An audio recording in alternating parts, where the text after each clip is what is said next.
मुझे तरफा अली अहमद के उनके वालदैन के चाचा चाचू ॾाॾी जेके भी ॾाढा घर में अज़ीज़ अथसि जेके भी नानक में अज़ीज़ अथसि माउ पीउ अथसि सभिनी खे मुंहिंजे तरफ़ां मुबारक हुजनि। हैप्पी बर्थडे टू यू ओ अली अहमद। कहिड़ी गिफ्ट कयां, सिर साह दिल जान रत सब कुछ बचन जी आहे। सब बच्चा मुझा वारस आहिनि, अल्लाह साईं ख़ुशि रखे। नवीद जा बच्चा, आलिया जा बच्चा, सादिया जा बच्चा, सजाद जा बच्चा, सब मुझे सिर जा वारस आहिनि।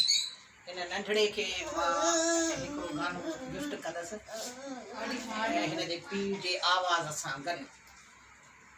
हाँ बाबा बिस्मिल्लाह।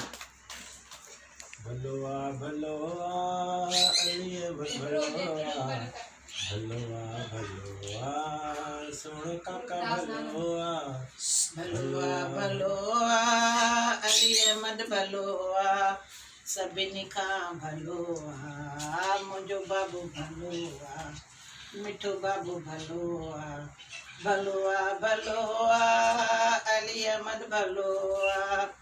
ओ तुंहिंजा नंद भला तुंहिंजा चपड़ा चुमा तुंहिंजूं अखिड़ियूं भलियूं मां तो सदको वञा मां तो सदको वञा। तुंहिंजा नंद भला तुंहिंजा चपड़ा चुमा तुंहिंजूं अखिड़ियूं सुहिणियूं मां तो सदको वञा मां तो सदको वञा। भलोआ भलोआ अली अहमद भलोआ भलोआ भलोआ सबन खां भलोआ सोणो काका भलोआ मिठो काका भलोआ। ओ तुंहिंजा पेर भला तुंहिंजा हथड़ा चुमा तुंहिंजी लोड भली मां तो सदको वञा मां तो सदको वञा। तुंहिंजा पेर भला तुंहिंजा हथड़ा चुमा तुंहिंजी लोड सुहिणी मां तो सदको वञा मां तो सदको वञा।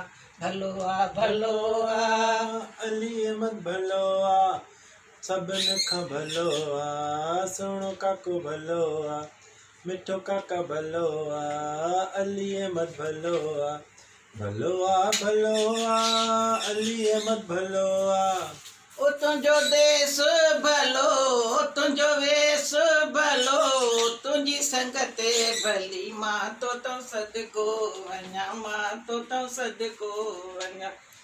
तुंहिंजो देश भलो तुंहिंजो वेश भलो तुंहिंजी संगत सुहिणी मां तो सदको वञा मां तो सदको वञा।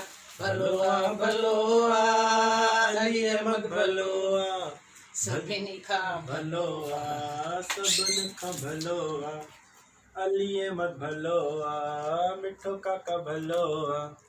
ओ चवे फजल करीम रब राहिम रहीम जंहिं बचड़ा ॾिना तंहिं तो सदको वञा।